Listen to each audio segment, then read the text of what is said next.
అనవసరమైన సెక్షన్స్. ఇంకొక విషయం చెప్పనా, ప్రేమ్ కుమార్ మన వైఎస్ఆర్ కాంగ్రెస్ పార్టీకి చెందినటువంటి వ్యక్తి. ఈ మధ్యన పీపీపీ మోడల్లో చంద్రబాబు నాయుడు గారు ప్రైవేట్ రోడ్లకు కూడా కాంట్రాక్టులకు ఇచ్చేసి టోల్ గేట్ వసూలు చేయాలని ఒక పాలసీని తీసుకొచ్చారు. దాని మీద ఒక వీడియో చేశారు. ఏమని దాని ఉద్దేశం, మామూలు రోడ్డుల్లో కూడా టోల్ కట్టాల్సిందే. ఇదివరకు ఏం కట్టేవాళ్ళం, టోల్ మనం ఆ మంగళగిరి దగ్గర కట్టేవాళ్ళం, అట్టే కాదు మన సత్తినపల్లి వెళ్ళినా కూడా టోల్ కట్టాలి అనేటువంటి ఒక కొత్త థియరీని తీసుకొచ్చాడు చంద్రబాబు నాయుడు గారు. అది ఇంప్లిమెంట్ చేయబోతున్నాడు. దీని మీద వ్యంగ్యంగా ఏం చేశాడు, మా ప్రేమ్ కుమారు నలుగురు కార్లు వేసుకొస్తే మా వాళ్ళే, అందరూ మా వాళ్ళే, కారు వేసుకొస్తే టోల్ కట్టాలి ఇక్కడ కట్టండి అని 10 రూపాయలు తీసుకున్నాడు. కట్టాడు.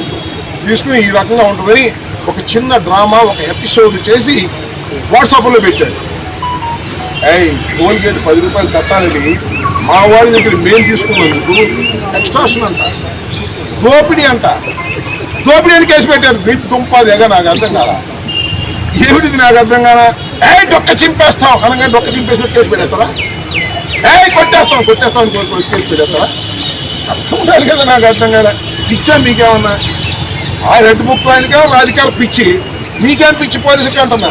ఎక్స్ట్రాషన్ ఏంటంటే దాని మీద కేసు మీద 10 రూపాయలు తీసుకుంటే ఎక్స్ట్రాషన్ అని పెట్టారు. ఇప్పుడు 111 అంటే ఒక ఆర్గనైజ్డ్ క్రైమ్ చేసేటటువంటి పెద్ద పెద్ద దుండగులకు పెట్టేటటువంటి 111 కేసుని అమాయకులైన పోసానికి ఇష్టముల మీద, లేకపోతే మా సోషల్ మీడియా వారి మీద ఏంటి 111 అంటే సీరియస్ సెక్షన్. బెయిల్ రాదు, బెయిల్ రాకుండా ఉండటం కోసం. మీకు తెలియదు కానీ డెడ్ బాడీలు దొరకట్లేదు, లేకపోతే మటర్లు పెట్టాడు. మటర్ డెడ్ బాడీలు ఎక్కడ దొరికితే మాత్రం పెట్టేస్తారు మటర్ కేసు. నా మీద మన వీళ్ళ మీద ఆ డెడ్ బాడీలు కావాలి, అటెంప్ట్ మటర్లు పెట్టేస్తున్నారు. దానికి పెద్ద గాయం వస్తుందా, అటెంప్ట్ మటర్ అయితే పెట్టేస్తున్నారు. ఇంకా డెడ్ బాడీ ఎక్కడైనా పొరపాటు దొరికిందా, మర్డర్ కేసులు కూడా మా మీద పెట్టడానికి సిద్ధంగా ఉన్నారు. మేము ఎదుర్కోవడానికి కూడా సిద్ధంగా ఉన్నామని కూడా ఈ సందర్భంగా నేను చెప్పదలుచుకున్నాను. పోసాని కృష్ణమురళి గారిని ఆయన ధర్మంగా మాట్లాడాడో అధర్మంగా మాట్లాడాడో న్యాయస్థానాలు తేల్తాయి. 24 రోజులు నిర్బంధించారు, 24 రోజులు మానసికంగా వేధించారు. దీనికి మూల్యం చెల్లించేది లోకేష్. గుర్తుపెట్టుకుని మనం చేస్తున్నాం.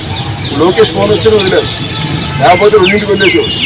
లోకేష్ ఆత్మహత్య అందువల్ల ఇప్పుడులాగా అడ్డు పెట్టారు. కాదు మధ్యాహ్నం వదిలేసాడు. మొత్తం అన్ని షూరిటీ బాండ్స్ అన్నీ వెళ్ళిపోయినాయి.